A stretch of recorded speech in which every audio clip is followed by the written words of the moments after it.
Hi! We are the Ayoub sisters, Sarah and Laura. We are Egyptian, living in Scotland, and we are musicians. We're going to tell you a little bit about our journey and hopefully give you some advice along the way. For those of you that don't know who we are the Ayoub sisters. We are musicians, we're a duo, and we write, record and release music and perform all over the world.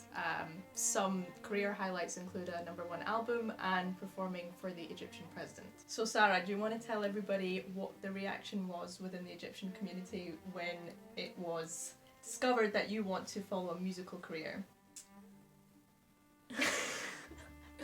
I was met with a lot of confused faces, let's admit. Of course, our community, a lot of people go into, stable career paths, whether it's medicine, dentistry, engineering. So when I told all the aunts and uncles here in Scotland that I was going to become a musician, they were a bit confused and they weren't quite certain what that would look like. Ultimately, it came from a good place, but because we were doing something unknown, there was a little bit of fear within the community. What about you? Did you always know you wanted to be a musician?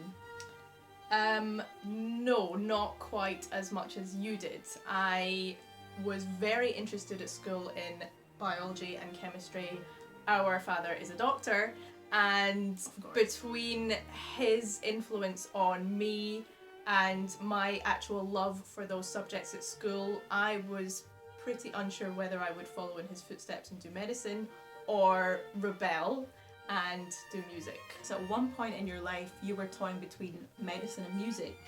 How did you make your decision? I applied for the Royal College of Music. I auditioned, and at the same time I was preparing for applying for med school, as you guys would call it, and I actually got offered a place to study at the Royal College of Music early because the auditions happen before the university applications. So when I got offered a place, that complete feeling of joy and elation made it very obvious to me that that's actually the direction that I wanted to go in.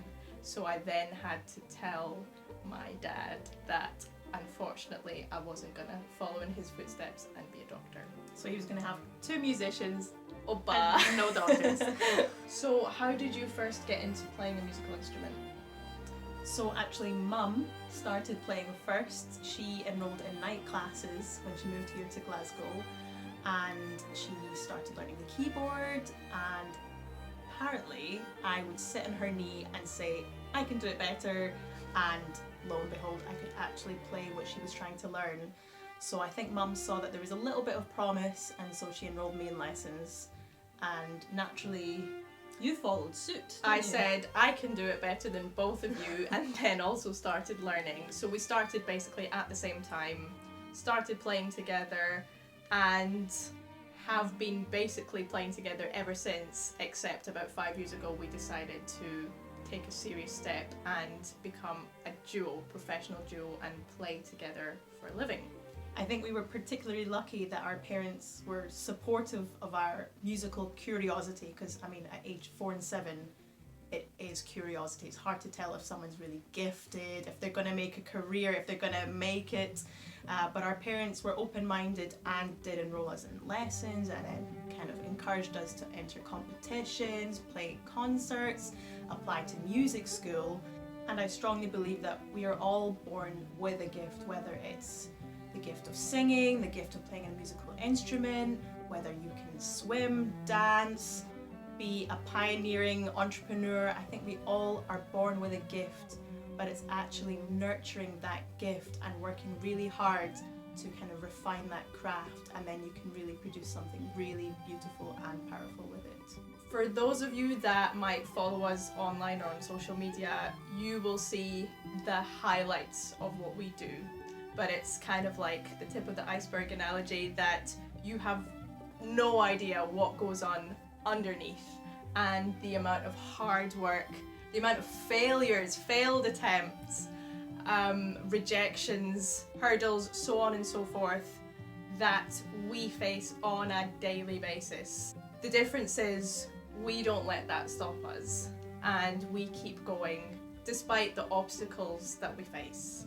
I believe pretty strongly that in life nothing is handed to you on a plate. If you have an ounce of talent, that is only 10% of the journey. You have to put in the hard work and the hours and the dedication in order to turn it into something fruitful.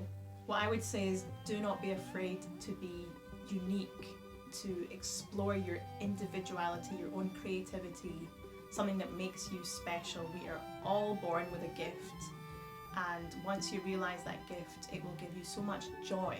Like Laura said, do not be afraid of failure and having rejections and having barriers. Those barriers are meant to be broken. And a piece of advice that I would give is do not compare yourself to other people. Everyone has their own path, their own journey, and they will get to their success at a different time. Everybody does. So if somebody seems to be hitting all the targets that you wanted to before you, do not worry. Do not feel like you are a failure. Everybody has their own pace, and I think once we realised that and embraced that, we became a bit more at peace with our journey. It's funny because despite the concern within the community of both of us embarking on a musical career, the amount of support and encouragement that we now have from Egyptians worldwide is phenomenal, and I think that's just a testament to being strong and believing in yourself, and ultimately becoming motivated by your challenges. we want to wish you a really happy World Youth Day